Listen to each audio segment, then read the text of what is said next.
up, guys? Welcome back to another episode of the Levers Podcast. I'm one of your Levered lads, Tej. I'm with my usual co-conspirators, Chris Heaney, Sam Hake, Crisp, and Shake, respectively. Top lads. Today we're going to be going back to basics. We're discussing another topic in the realm of health, wellness, and fitness. I think it's been a bit since we've been swimming in these waters, but it feels natural to come back. Today we're going to be discussing sort of a bedrock principle in the idea that we are optimizing for health, but there's an opportunity cost to everything. And so we're trying to spend the fewest resources possible to do so. I think there are two sort of structural ideas that I would like to introduce that I think they muddy people's journey to deep health. And one is in health, wellness, fitness, diet, there's so much advice out there. It can be just dizzying to navigate it all. And there's so many people that want to make money off the little trinkets or snake oil they want to sell you. And so it's up to you to navigate all that. And that can be so discouraging to the point that you don't even open the door in the first place.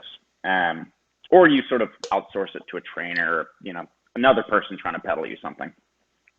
And the other thing is we all have very active lives, and it seems that there's this idea that you need a whole bunch of time and money set aside to achieve deep health. And so there's this idea that we don't have enough time to do it, so we prioritize other things. And we're going to try to cut through the chaff on both those today as we discuss kind of optimizing health and doing it the cheapest way possible.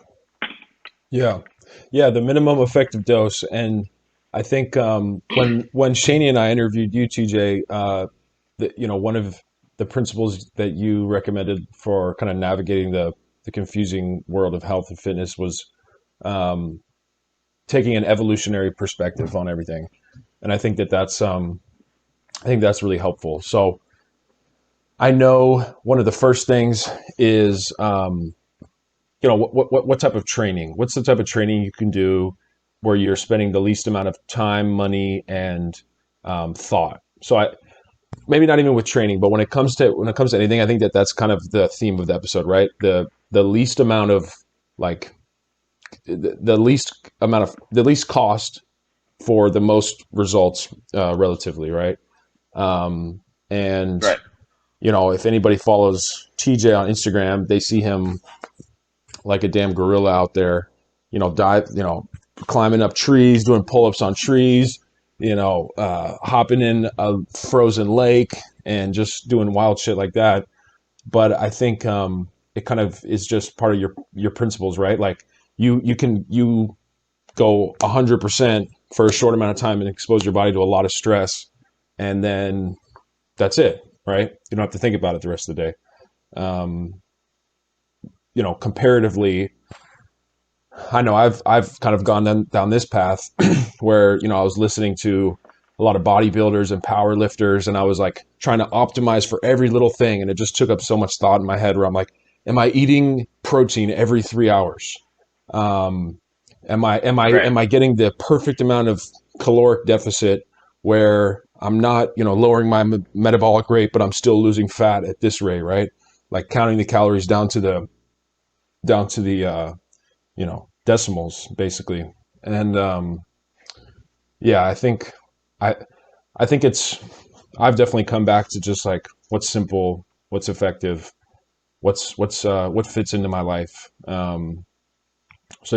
Let's get into it. Maybe we could start off and kind of each of us give a little bit of what our approach is right now, with kind of on this topic. Chris, do you kind of want to hop in and give us an idea of what you're doing in terms taste? Of give us a little taste. A little syntactic sugar, please. Well, I've been kind of roaming recently, so I'm in Chicago right now. But usually when I'm at home in Santa Barbara, I actually have a little gym set up in my garage that I use My main thing is just trying to, I guess, make it as cognitively easy as possible to work out. So doing it the same time every day, kind of having a habit, um, and not overthinking it too much. So I guess I'm a big proponent of um, not over optimizing, because when you over optimize, you make it like harder on yourself. So like not I don't spend a lot of time like trying to figure out a bunch of different exercises to do, or like what's gonna lead to the most amount of calories burned or putting on the most strength, etc. I just kind of have a basic foundation of like, bench press or push ups or pull ups, etc. The simple stuff.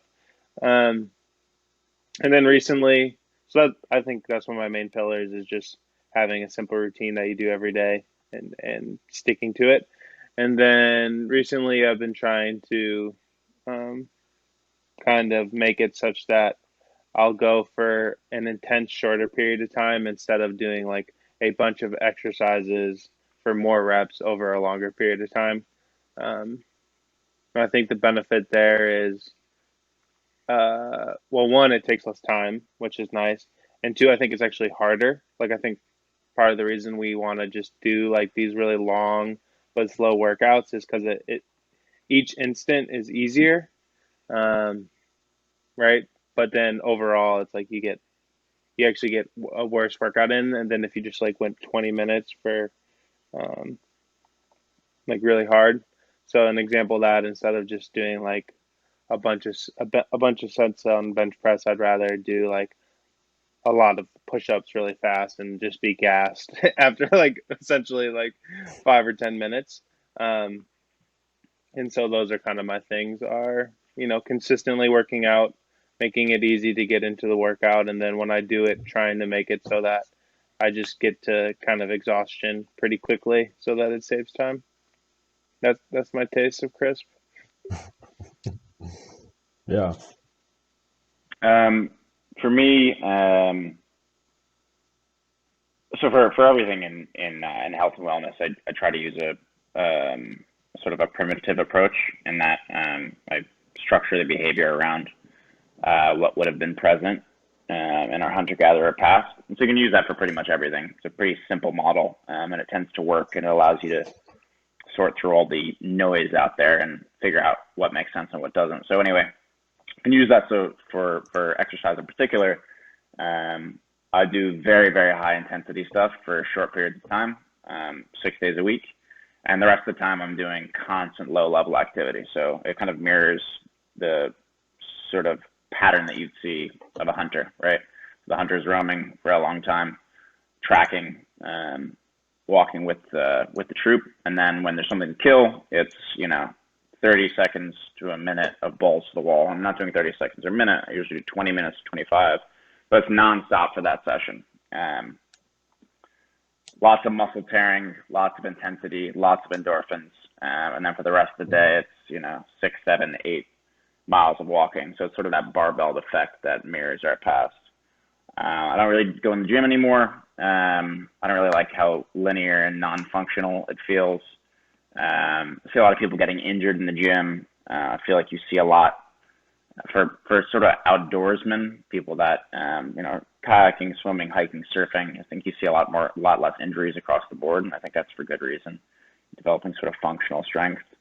I'll walk outside, go hiking barefoot, get sunlight, do sauna, just sort of try to mirror the volatility that our genes were kind of adapted to. I change it up, and one last thing is, from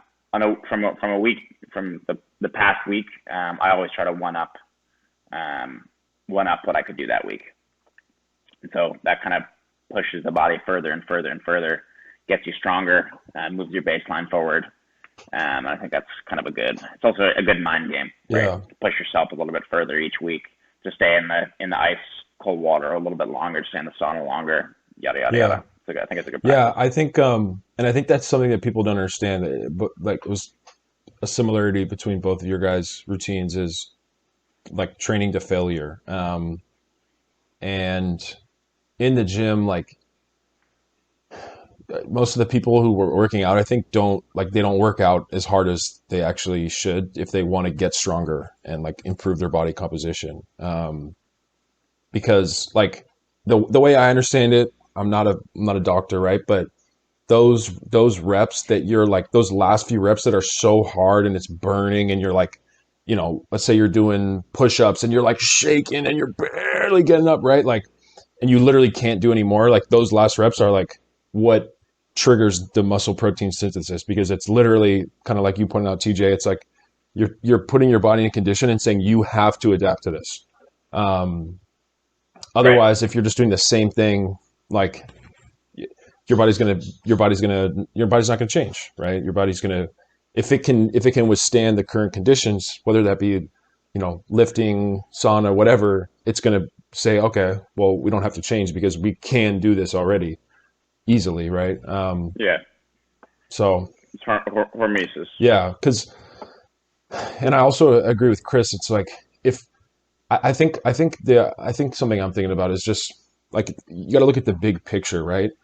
Um, if you're trying to do every single thing optimally to like build the most muscle and be the most lean you can, like that's not what we're talking about, right? Like we're talking about the big picture. What helps us um, keep our lives simple and focus on intellectual business endeavors while maintaining our health, while improving our our muscle mass, whatever. But it has to be simple, right? It has to fit in with everything. And so um, for me, I was going to say like I've been lifting pretty much every day, and in the morning I'll do like a little hit workout. I'll get out in the sun and just kind of do some plyometric stuff that's like really intense to failure for 10-20 minutes. Then I'll get to work. I like to use the standing desk, kind of like move around a little bit. It's not really exercise, but it just kind of helps the blood flow. And then I like to lift in the afternoon for maybe 40 minutes. And in the past, I used to lift for sometimes like an hour and a half and like do like really heavy squats and have to rest 5 minutes in between each set, right? And it definitely made me Yeah. stronger, but the amount of time and energy that took, it just, I don't know. I think there's kind of this threshold where you can work out enough to where you have more energy through the day, as opposed to like working out to where you fucking just kill yourself and you're like, you don't even want to like work, So I try to kind of get on that threshold where it's like, I'm training to failure, but I'm not like exhausting myself to the point where I can't do my job later on.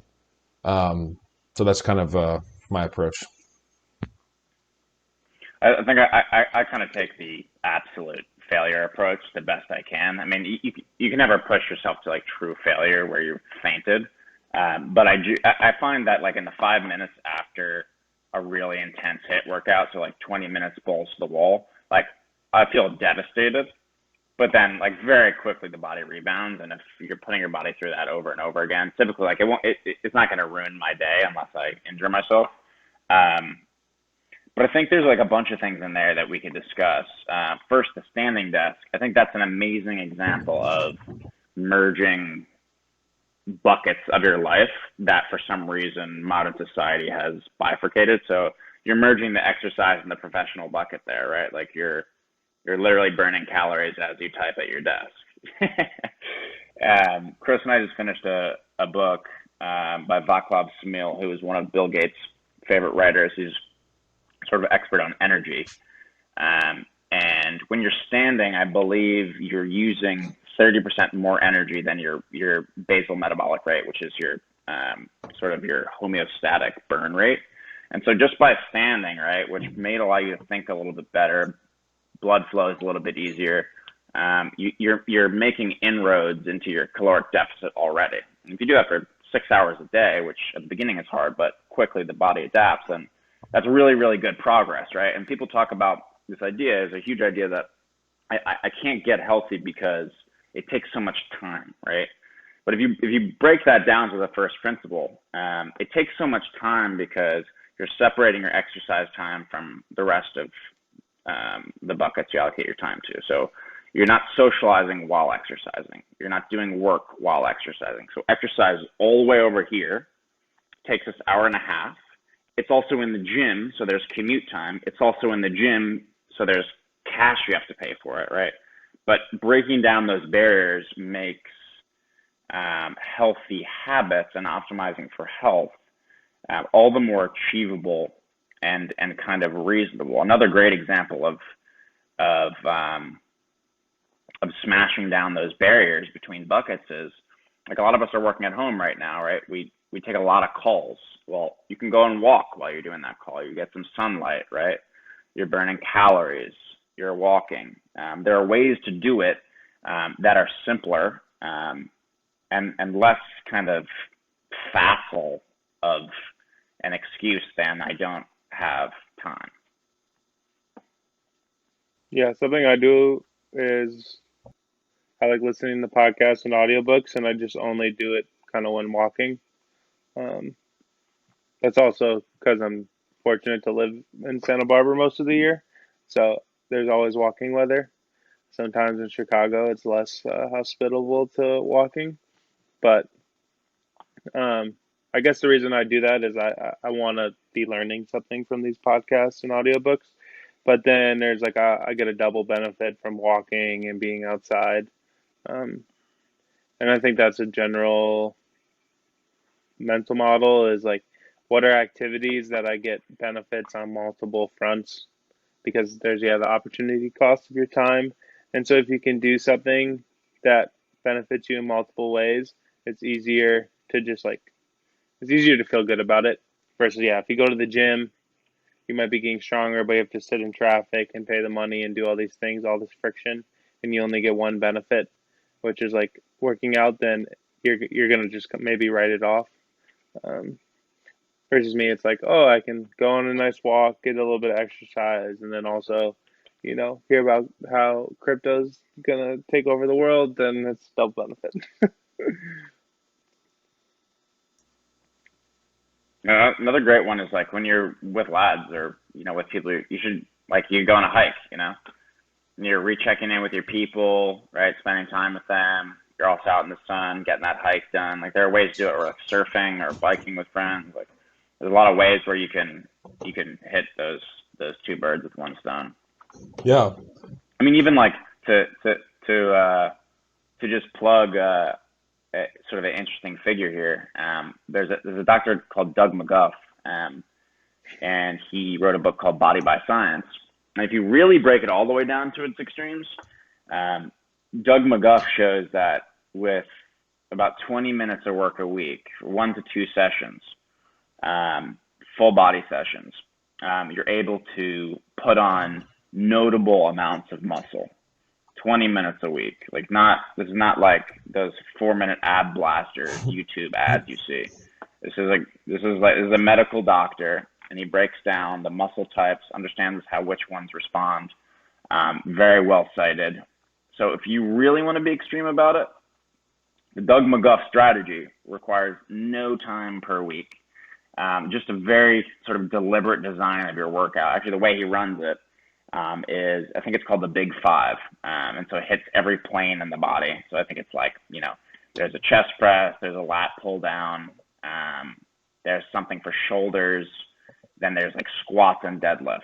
And he does each exercise to absolute failure. So for like 90 seconds straight, he'll do one of the five, and then once the five are done, you're done.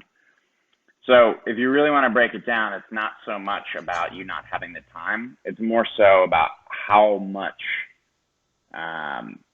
load can you put into every minute of the workout time. I think that's what's harder, right? Because that forces people to like reckon with their demons and push past their point of failure, which is a big ask, but it's doable. It's not about Yeah. time. Yeah. And so, a Doug couple of McGov things. is a cool name. Yeah, Doug McGuff. I need to Yeah, check that out. A couple things Doug that McGov. that I think are helpful are like when, if you're relatively strong, right, and you're doing push-ups, it might take, a couple minutes to go to failure, right? But you can do like a decline push-up or even like a one-arm push-up. I can barely do one-arm push-up, right? So it's like that takes 1 second to go to failure, but it's triggering, right. the muscle protein synthesis. So yeah, I think it can be really simple, but it's just about the intensity and the progressive overload, right? And then on the other hand, too, I know we're talking more about training, but I think the nutrition part of this, um, I mean, I'm obviously we had a whole episode about fasting, and I think that that kind of ties in nicely here because that on a bigger picture, like I know for me, let's say ever since we did the fasting episode, I've been doing like one meal a day, or at least not eating till 5 6 p.m., and maybe I'll have two meals. But it's made it so simple. And then when the time comes to eat, like healthy food it's sounds super good, right? Where if I'm eating like a breakfast, lunch, and dinner, even if I'm trying to like diet, like I'm like, ooh, like I want something, I want something tasty, right? But I think just keeping it simple in that sense as well. Like I know TJ, you put a note here about shopping, right? And I love what you said. If it like just buy just enough groceries for what you need, and when you run out, hey, you can go for a fast if you don't have time to go to the grocery store, right? That could be a chance to put your body Yeah, under extra stress. exactly. And it's just it's just cognitively easy, right? Like you want to govern your environment such that the bad shit cognitively difficult, the good shit cognitively easy. So if you go to the store and you don't fill up on all of this sort of like these profligate snacks, and they're just loitering around in your house like begging for you to lose your willpower, and you just have stuff that's super healthy, the bare minimum, that's the stuff you're going to eat because there's no option around it. So it's sort of it's a Ulysses pack. And then when the food's gone, it's there's no better time for a fast because the barrier to abandoning that fast is pretty big. You got to get in the car, you got to go to the store, you got to spend money. Um, so just sort of simplifying your environment to ensure that you're making the right decisions at the right time. And that's another reason why the gym is being able to do your work outside the gym is great. Because if gyms close, if the gym's far, if it's raining out, you're still going to do your usual routine in the backyard. Carrying boulders, sprinting, barefoot hiking, whatever. Just simple. Make the good things simple, and Carrying boulders. it's easier to say habitual. I like that shit. Yeah, we got some good boulders out here. I'm trying to make a wall right now. And the way it works upstate is the old property lines are all these like incredible dry stone walls, like back in the day from when they were farms. And so they line the properties, but they're down in these gullies. And so I've been going down to this one property line wall, getting boulders, bringing them up, and making my wall outside the sauna. It's just a tremendous workout. You look at the watch, and I'm like, 30 minutes, like you'd be blown away by the calories that are shredded. Like That's awesome. 750 in 30 minutes. It's absurd. That's awesome. I think a a thought that you guys made me think of is it's very common to think that like you need to put in all this effort and that somehow like the output is tied to effort, and like I'm very susceptible to this bias. Like I just am like, oh, I need to put in more effort if I want to get more results. um but it turns out a lot in life that is like it's the simple things that are, it's the like minimal amount of effort that makes the biggest difference. It's kind of like the 80/20 rule. Mm. So in investing, it's like putting your money in the index fund. um, is a good example where it's like a quick one decision that then can make you all this, uh, can make you end up making most of your money in your retirement account or whatever. I think similarly with exercise, it's like you can do a very quick but intense workout for 20 minutes and get all the benefits that you could get from working out for 2 hours. And for some reason, there's just like this natural like bias or heuristic that we have that's like, well, unless I do a lot of work, I get no results, right? So that's why I'm like, oh, I need to go to the gym for an hour, otherwise I'm like cheating myself and I'm not going to get any impact. But it's like that's not how it actually works in reality, which is kind of crazy. Um, so I'm just kind of like reflecting on my own bias to over index to input instead of thinking about like, okay, where is the output actually coming from? Yeah. No, I think that makes sense. I think the idea of minimum effective dose plays in well there, right? Like after the 25 minutes, like that's your minimum effective dose. You could be at the gym for another 2 hours, but like every hour after the MED is hit, or every minute after the MED is hit, like your returns diminish marginally, right? So it's kind of like, I mean, if you have all day, then all right, maybe go to the gym for 3 hours, but you're not getting nearly as much out of the latter two or the latter 2.5 as the first 30 minutes. Yeah, this Yeah, I is wonder definitely if that something that, bias or heuristic comes from school. yeah, it's definitely Go ahead, something Chris. that I've been thinking about a lot in just like the past year. Like, again, the big picture, is this worth the time and thought, you know, to put into it? Like, yes, I'll get, marginally more results, but in the big picture of it, is this what I want to prioritize? Um, and like I said, again, like worrying about if I had enough protein within this window, like, every 3 hours getting a protein feeding, it's like, okay, yeah, maybe I'll build a little bit more muscle, but like having to think about that can distract me Right, from doing other things that are more important, right. Um, and so, yeah, I We, love it. we, Like, we talked about this. so what, so sorry to interrupt you. Teach, what are some, if people are going to the gym, right? I'm kind of asking for myself, what are the important things to focus on with, the 20, 30, 40 minutes that you do want to spend in the gym? Yeah, so I would say the things that are important to focus on are uh, your intensity level, trying to get the heart rate really, really high per exercise, really pushing yourself, like no, 4 minute rests, like get after it. And you want to hit the compound lifts, which I think is pretty well known at this point. Avoid the bicep curls and the tricep pushbacks and calf raises. Get stuff that's multiplanar, which is to say it uses multiple planes. Use big parts of the muscular chains of the body. So something like pull-ups, right? That's going to hit every single body on the posterior chain of the upper body. Push-ups are a great one. Everything in the anterior chain of the body. So compound lifts and intensity. After that, don't complicate it. Just get in there, put in your time, do the big compound lifts, drink some water, get out of there. Like you're saying, like with the calorie counting, it kind of sucks because for all this extra work, sort of like Chris was saying, like all this extra effort and focus and planning gives you such a tiny little output. Like there's opportunity cost to that. I think it's the same for for a lot of things in exercise and health.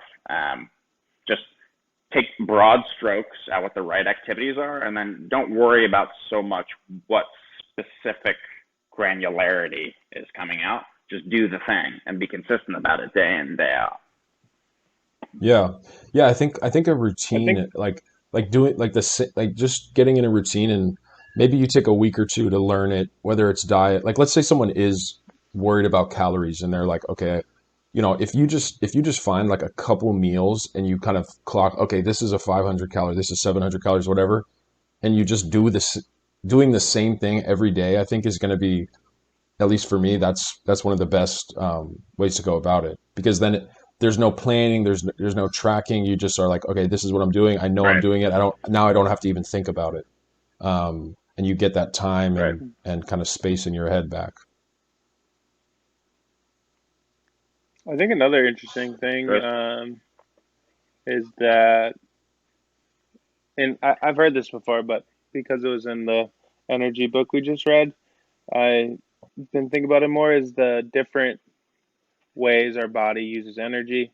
So there's anaerobic exercise where your body's um, basically using the like stored energy that's already in your body to like actually do like the exercise versus aerobic state where your body is uh, like using the oxygen in that very moment to as energy for the workout. Um, and TJ or Sam could probably explain that way better because I don't know a ton about this, but basically when you're doing a really intense workout, you're in an anaerobic state, which means your body is using previously stored energy and fat to power the workout. Versus if you do very long exercises where your heart rate isn't as high, you're in the aerobic state and you're not actually using stored fat. So for a lot of people, their goal is just to be like slim. And in that sense, if you just want to be slim and like lose weight, then doing an anaerobic exercise is actually uh, more conducive to that.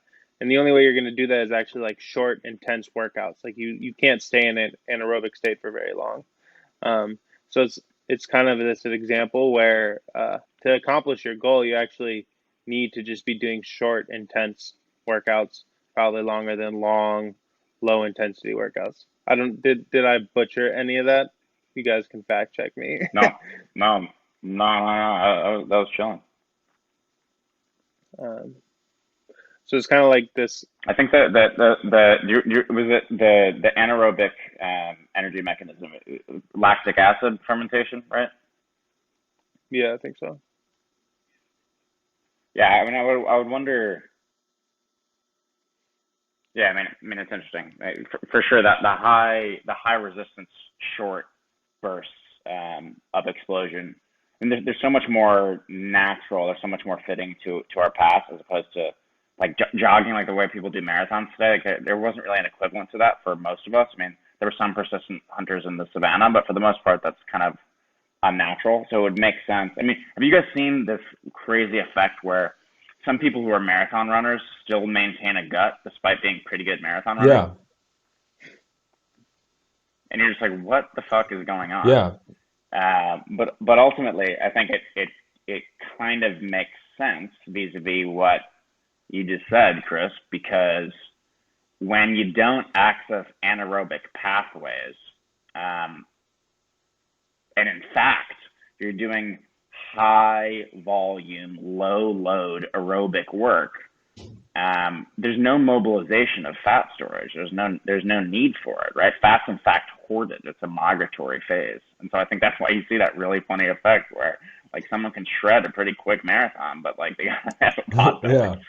Yeah. It's because Yeah. the way I think about it is kind of like evolutionarily, or, what are you telling your body that it needs to be, right? And yeah, like if you want to look like a marathon runner, then run a marathon. But most people don't like want that physique. Um, Right. Yeah. I think there's two things here. Um, there's the anaerobic versus aerobic, or like high intensity versus low intensity workouts, and the high intensity anaerobic exercises burns more fat. And then there's the like how you eat. So this kind of comes back to fasting, but your body goes into a different metabolic state based on how frequently you're eating. Um, so if you haven't eaten for a while, your body actually has to start using stored fat and stored energy um, for your metabolism. Versus if you're eating constantly, your body is expecting that it's getting energy from the environment, so it stops looking um, to be using stored energy and stored fat. So just like kind of, I mean, obviously these are really reductive models and it's more complicated than that, but they can still guide this intuition that, okay, if I eat less frequently and I do high intensity workouts, my body is going to basically look to use stored energy more often, which is how you lose weight. Versus if I'm eating small amounts constantly, my body's never going to look to basically use stored fat. And if I do really long workouts, like 2 hour runs, it's still not going to look to use stored energy. And so it's kind of like you could put in all this effort. And if you put in the effort the wrong way, uh, it doesn't matter, which sucks. But I mean, it sucks and it's great. It's like if you have a shorter path, you could take the shorter path and get better results. But if you don't see the shorter path, you could just you can end up getting nothing in return. So it's kind of unfair. So it's important, I guess, to set your direction correct to start. I really like that for another reason. We talked earlier about how people who are trying to look after themselves are sort of forced into inaction because they don't know how to decide what to do, whether it means there's too much noise or they don't have the time or whatever. But we can look to certain universal frameworks that you can plug into any given situation and sort out how to act, right? So I think this brings up an interesting one, which is in the evolutionary mindset, right? Like, just think for yourself through how certain behaviors will signal to your body. Like, Hake, you were talking about it too, right? Think how, if you exercise a certain way, what signals that would send to your genes. If you eat with a certain modality or frequency, what signals that would send to your genes. And if you actually break it down, like, you don't have to know a whole lot about it. It's actually fairly simple mechanistic model that is usually accurate. So, examples that Chris just gave, anaerobic versus aerobic. What is aerobic as a signal to your body? What is anaerobic as a signal to your body? Skew towards anaerobic, not aerobic. Eating. Hey, you were talking about it earlier. These bodybuilders, they eat every 3 hours. Very specific, predictable, non-volatile meals. What signals is that sending to your body? You probably don't want to do that. Like, a third one is, if we think about carbs more broadly, right? Like, calories are not all equal. A calorie of carb is not the same as a calorie of protein. A calorie of carb is just energy. So bring it back to our model. If you're infusing your body with a lot of energy, then it has this constant fuel to run on. It has no need to mobilize its own fuel, thus making you thinner in the process. So a third sort of principle I'd add on top of that is calories are not equal. And if you eat, 1,500 calories worth of carbs a day, those carbs are going to flood the bloodstream, and the extra stuff that's not used is going to get stored as fat. If the 1,500 calories is fat and protein, then you're not going to put on that same amount of fat. And that's just a very simple energy principle, right? If you don't use a full load of energy, then the surplus has to go get stored somewhere as potential. So I just encourage people to, when you're thinking about these things, it's not all that super complicated, despite all the MDs and PhDs and YouTube goblins telling you all this shit. Think for yourself, build these very simple models, and usually they'll be accurate guides to your behavior. Yeah, I'm completely on board with you. I mean, it's like, what's easy, what's simple, and I've done the thing where I've lost weight eating like a higher carb, lower fat approach, and I was making all these fucking protein cookies and shit, and it was like, I did lose weight doing it and whatever. I was still good in the gym, but the amount of time and like thought I had to put into this was just, ridiculous. Whereas opposed to doing like what you're saying. I mean, I don't know. I'm a huge fan of a carnivore diet, or, a mainly meat-based diet, right? And it's like very nutrient dense, and it's simple. You're not hungry all the time. You're not wondering about, what's my little protein cookie I'm gonna eat in fucking 3 hours. So yeah, I'm on board with you there. One of the things I wanted to mention too is the supplement industry, because we've kind of been, hinting at how much bullshit basically is out there. And I think supplements are a good thing to bring up, because I've fallen into that rabbit hole of like, okay, like I'm going to do this and this and this at these times, right? And this one that helps mobilize fat, this one that helps, build muscle, and the protein shakes and the creatine. And that shit is exhausting, and people who are trying to sell you products online, like, they're going to have you think that this is going to be like the game changer for you, right? When in reality, it's maybe like a 2% difference. Like, at the end of the day, health principles are so simple that it's hard to make money off of like what actually works, and so it's just something to keep in mind. I mean, I don't know. When I went down the rabbit hole of trying to learn about fitness, there's just a lot of shit out there that's gonna steer you the wrong way, but it's actually pretty simple at the end of the day. So are you saying one of your mental models is if someone's making a lot of money off of fitness, it's a scam? Dude, I mean, it is a good mental model, honestly. Like who, you got to think about, what does somebody stand to gain from this? I mean, for example, like the fasting. I mean, there's Jason Fung, who's kind of a fasting guru, and he sells books about it and stuff. But like, how much money can you really make by just telling people not to eat? I mean, it's kind of hard, right? It's a pretty simple thing. I see people trying to sell ebooks like, here's the fasting secrets. It's like, dude, you don't. It's so fucking simple, right? Um, The supplements example is, I think, also a good one. So people peddle, whatever, magnesium, glycine, and maybe there's 2% incremental benefit you can get. But what stays hidden is all the side effects, right? What stays hidden is um, what sort of emergent effects occur in the body that will show up over years and years and years and years, right? Like the iatrogenics of the situation. That's what I think is the trickiest, because a lot of these compounds are isolates, right? They're synthesized in ways that we would not have encountered in nature.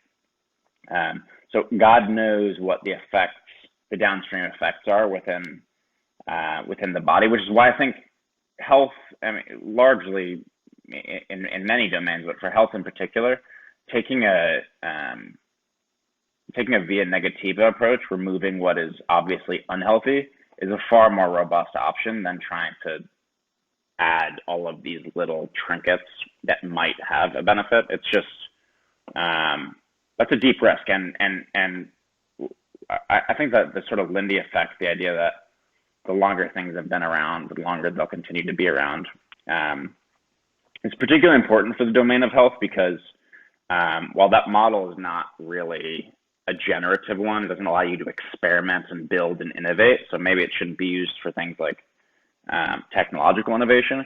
But with the body, the problem with the human body is the downside of tinkering is catastrophic, right? And so if you're dealing with something where the downside is death or demise, then I think you should skew towards removing those things that are negative, as opposed to experimentation with supplements. and Tej, what's the Lindy effect? Lindy effect basically it's for non-perishable things. It basically says the longer they have been around, the longer their lives have been, the longer their future lives are to be. So if you think about like a religion, the longer a religion's been around, the longer it's probably going to stick with us. The Bible, capitalism, things I like think that. when I read Fooled by Randomness, I feel like Nassim Taleb talked about that. Like like these time tested ideas are right way more often than like some new like revolutionary approach, right? Yeah, he popularized the concept. Like he kind of Okay. is the source of it. He might even have coined it. I don't know if he coined it, but he made it. He blew it up. Who's this Lindy lad? Lindy was like some coffee shop or something in New York. And it had just been around Um, a long time. yeah, Lindy's I think Lindy's delicate Lindy's delicatessen in New York. Nice call. I've That's read the awesome. Wikipedia page like in the last couple of years. The, Um, the origin of the term can be traced to Albert Goldman, who is an American writer. um, yeah, I think having a few mental models in the health and fitness space. One, the evolutionary paradigm is a good one, a good compass. Um, Thinking about incentives and making sure that if someone's making a lot of money off of health, it's a warning sign. I think something I try to go off is like you should also like trust your body and your intuitive sense of like if something feels good versus doesn't feel good. So if you're in some type of like chronic discomfort, you're probably doing something wrong. If you feel very tired and sleepy and like fatigued, then you're probably doing something wrong. Um, and so using your own intuitive sense of like your energy and your feelings is a way to judge whether what the people out in the outside world are telling you, whether it works or it doesn't work. Because realistically, there's no truth in health and fitness. There's just things that work and they don't work. Um, and Yeah. so people are going to peddle you scientific truths, but like it's really just about how it pragmatically makes you feel and what it lets you accomplish, which is like feeling good, for long periods of time, right? It's kind of what health is. Longevity is feeling good for throughout your life. So Yeah. you can only And go off your own intuition. I think a good thing to keep in mind too is a lot of the information out there is peddled by people who like that is their job is fitness or dieting, right? And like that is their complete life is focused on that. Whereas like for most people, it's just like, oh, I have my job, I have my family, my friends, and like, oh, I also need to diet and resistance train or whatever. And so just to remember that like that they're constantly trying to be optimal and that most people aren't like that, right? Most people aren't like an IFBB pro bodybuilder or like, a CrossFit fucking champion, whatever. So a lot of what those people are going to tell you is it could work, but it doesn't mean it's necessary. It's never necessary, honestly. But like the things that work they're not always sexy. Like they're simple. Right. I mean, I think we secretly want It's kind some shortcut that'll just make everything super easy, and we'll find it online. Um, but Yeah. really, like what works is simple, but it's still hard. Like it's hard to like you want to make it simple, but it doesn't mean it's going to be necessarily easy. Like if you go and do 200 push-ups, like it's never going to be like easy doing 200 push-ups, especially towards the end. You're like, fuck, I gotta keep, So Yeah, there's kind of like the amount of time you can put in could be short, but it's still going to take a lot of effort. Um, for sure. that's why you want to like minimize all the surrounding friction around the effort. Like you want your effort that you're putting in not to be like driving to the gym. You want it to be like doing the last 10% of the push-ups you need to do. Right. Um, There's this, I don't know who the quote is, but I've heard Stan Efferding say it, and it's the work, or it's, what is it? It's like the work the secret is in the work you're trying to avoid or something. You know what I mean? It's like everybody wants this like hack mhm. or like way to kind of circumvent the work, but like just doing it is the secret. you know, like just fucking Right. lift and like I eat mean, less food or whatever. a lot of the exercise stuff is actually it's like you got to put in the work and grind through the discomfort to get the benefit, to get the output. But in my view, there's a lot of stuff that that underpins sort of bedrock health that's not only simple but very very easy. For example, like people who go out of their minds trying to concoct a skincare routine, right?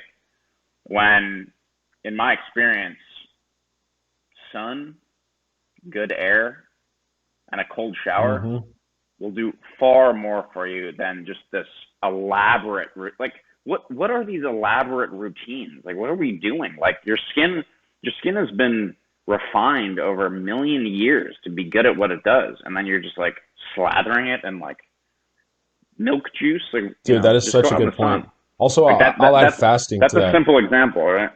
Fasting, I've noticed, helps my Fasting, skin exactly. an Like incredible amount. Yeah, fasting, sun, cold showers. It's like it's so simple. Like you said. Yeah, dude, that's such a good point. These fucking skincare. I see it more towards females, but also, dude, I've been getting fucking targeted with these male skincare routines now. They're trying to like make it cool to like have your fucking eye cream and lotion and shit. It's like, dude, yeah, you don't need any of that yeah. shit, man. Like, get out of here. Get out of here, snake oil Yeah, salesman. bro. I also think that like it's I'm reading this book recommended to me by a friend called 48 Laws of Power. And they give all these examples of these charlatans who exploit this very specific human vulnerability. Like when people have a problem, they want a like an elaborate, dramatic, romantic panacea, right, to solve it, right?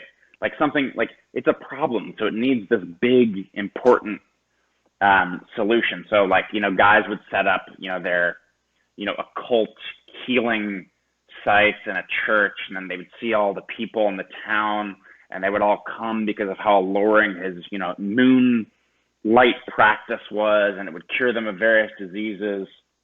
Right? In reality, what you probably needed was just fix your diet, get outside every once in a while, But I think it's human to look for something, some elaborate um, performance. Yeah. So like the skincare thing, right? It's sort of like a play. It's sort of like a little play you do for yourself every morning, right? It has a cadence to it and an order, and I don't know. There's something there. There's some bias in there, maybe multiple biases. Yeah. Here's your 3-step thing. And you're like, it's the system, climb the fucking ladder, you know?